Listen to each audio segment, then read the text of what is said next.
I used to think we were the perfect couple. My wife Sara and I had been together for years, and at first things were great. We had that kind of relationship where everything felt natural, where we could laugh for hours over the simplest things and nothing seemed hard. I never doubted us. We made plans for the future, and I couldn't picture a life without her in it. But over time, something changed, though I couldn't put my finger on exactly when it started. The spark faded, and we drifted apart. At first, it was subtle small things that didn't seem like a big deal. She'd get home later than usual, claiming work was busy. Then she started talking less about her day. The long conversations we used to have were replaced with silence. I brushed it off at first. Maybe she was tired, or maybe I was being dramatic. After all, life gets hectic sometimes, right? But the cracks kept showing, even though I refused to acknowledge them. I could feel the distance between us growing, but I didn't want to admit it.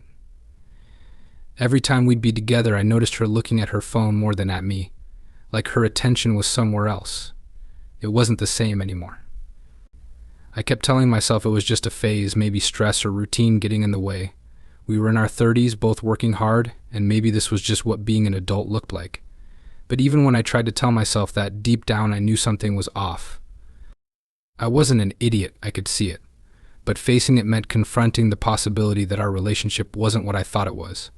And that terrified me.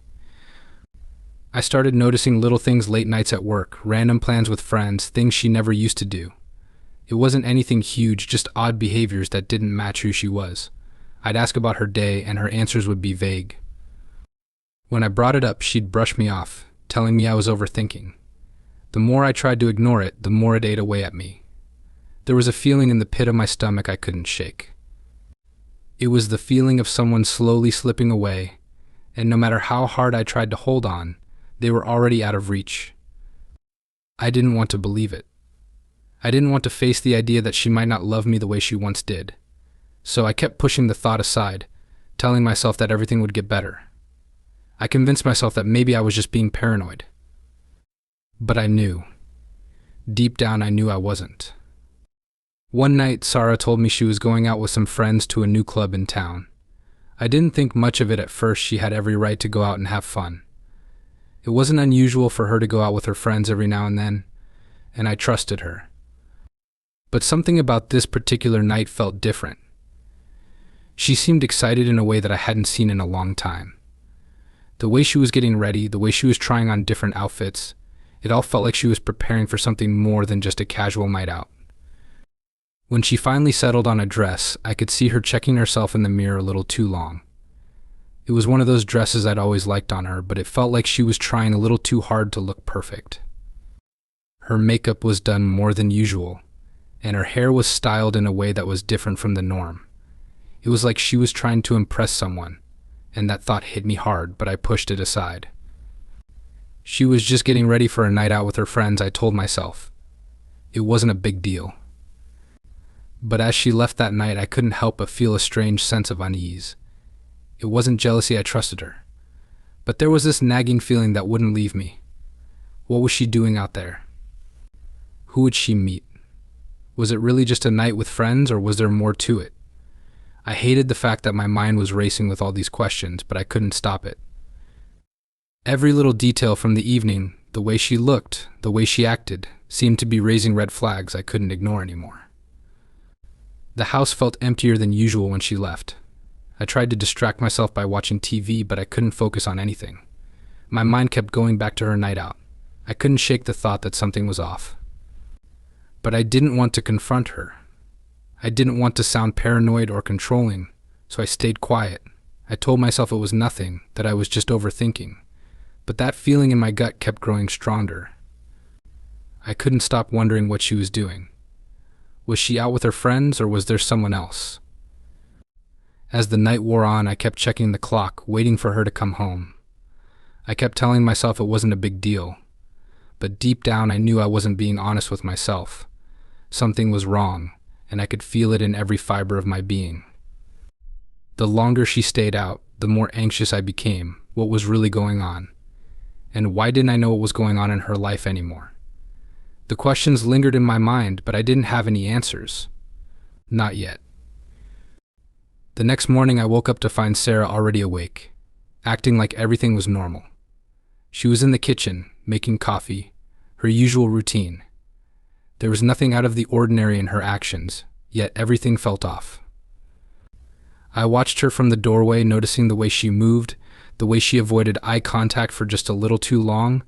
I wanted to ask her about the night before, but I couldn't bring myself to do it. What if I was wrong? What if it was nothing? What if I was just imagining things? I didn't want to sound crazy, but at the same time, I couldn't shake the feeling that something wasn't right. Sara seemed fine, maybe a little more distant than usual, but nothing that screamed a red flag. She smiled and greeted me like it was any other day, but I could sense that something had shifted, even if she wasn't saying it out loud. It was a feeling I couldn't explain, like the air between us had changed overnight. I tried to push it away, tried to convince myself I was just being paranoid, but it lingered in the back of my mind like a heavy weight. As the day went on, I couldn't stop thinking about the previous night. I tried to go about my routine, but my mind kept wandering. I kept remembering how she looked before she left, how she seemed so eager to go out, how she didn't even seem to care about what I was doing or how I felt. And then the more I thought about it, the more I began to replay everything in my head. Her vague responses when I asked about her day, her increasing need for space, was all of it leading up to this moment? Was it already too late? I wanted to ask her what happened, to know the truth, but a part of me feared what she might say. What if it confirmed everything I feared? What if she had done something I couldn't come back from? I couldn't bear the thought of that, so I stayed quiet. But the longer I stayed quiet, the more distant she seemed. Every little thing she did felt like it was coming from someone who wasn't fully invested anymore, like I was just someone who was there because it was comfortable, not because she really cared. The silence between us grew heavier, more uncomfortable, as the day went on. I watched her, trying to read her, trying to see if anything was different, but she was a master at pretending everything was okay. The problem was, I wasn't fooled anymore. I knew something had changed, even if I didn't have the courage to ask her about it yet. I felt a pit in my stomach that told me I was running out of time to confront it. A few days later, Sara came to me looking guilty. She sat down beside me on the couch, her eyes avoiding mine as she fidgeted with her hands. I could see it before she even said a word. The tension in her posture, the way her lips quivered slightly, it was all there. She was holding something in, and I knew the truth was coming, whether I wanted to hear it or not. She took a deep breath and finally spoke, her voice shaky. She told me everything. That night at the club, she had met a male dancer. He was charming, confident, and made her feel alive in a way I hadn't in years. She said it all happened so fast that it wasn't something she planned. But the moment she locked eyes with him, everything seemed to fall into place. She told me they had a one-night stand. I don't know what hurt more, the betrayal itself or the fact that she felt she needed someone else to make her feel good about herself. I had always thought our relationship was built on trust, on the idea that we didn't need anyone else. But there she was, confessing that she had found someone else to fill the void that I hadn't even realized was there. And the worst part was, she didn't even seem sorry for herself. She seemed sorry for me, like I was the one who had lost out. She cried, apologized, and begged me to understand, but I couldn't. I didn't know how to process what she was telling me. It wasn't just about the physical act, it was the emotional disconnect, the way she had checked out of our marriage without even telling me. She had looked for validation elsewhere, and that was the part that broke me. The thought that she had been lying to me, going behind my back, it felt like I was drowning. I kept waiting for her to explain more, to give me a reason that would make sense, but she couldn't. There were no excuses, no justification that would make this okay. It wasn't about sex or attraction, it was about the fact that she had chosen someone else in a moment of weakness, and that someone was a complete stranger to me. She kept telling me she was sorry, that it meant nothing, that it was a mistake. But I didn't know how to believe that. The damage was done. I couldn't look at her the same way anymore. How could I? She had broken the one thing I thought we had trust. And once that was gone, everything else felt meaningless. It felt like our entire marriage had been a lie, and all the years we spent together were just a blur of moments that no longer held any weight. The days after Sara's confession were a blur. I was torn between anger and heartbreak, two emotions that kept crashing into each other like waves. I wanted to scream, to lash out, to make her feel the pain I was feeling, but I couldn't bring myself to do it. Part of me still loved her, but the other part, the part that had been betrayed, was angry beyond words. I felt like everything I had built with her had just been destroyed in an instant. The trust, the memories, the years together, all of it felt so fragile now. The more I thought about it, the more everything seemed like a lie.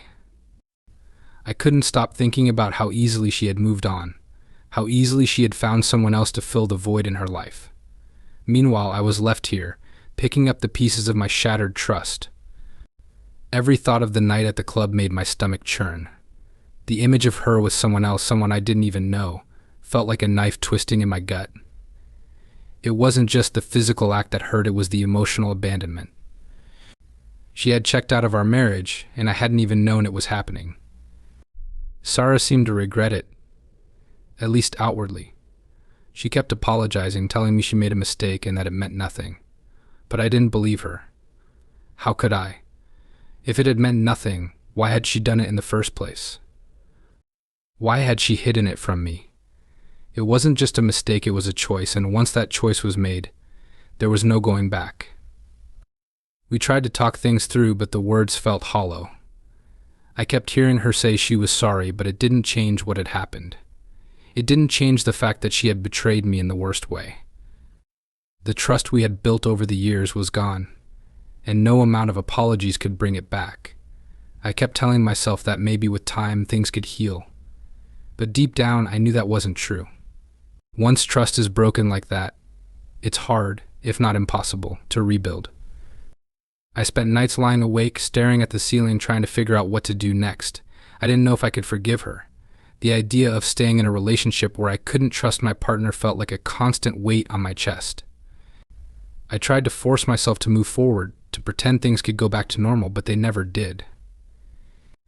In the end, we both knew that the relationship wasn't the same anymore. It was like we were two people living in a house that was falling apart, unable to fix it. The betrayal had changed me forever. I wasn't the same person I had been before. And as much as I wanted to hold on to what we had, I knew deep down that I couldn't.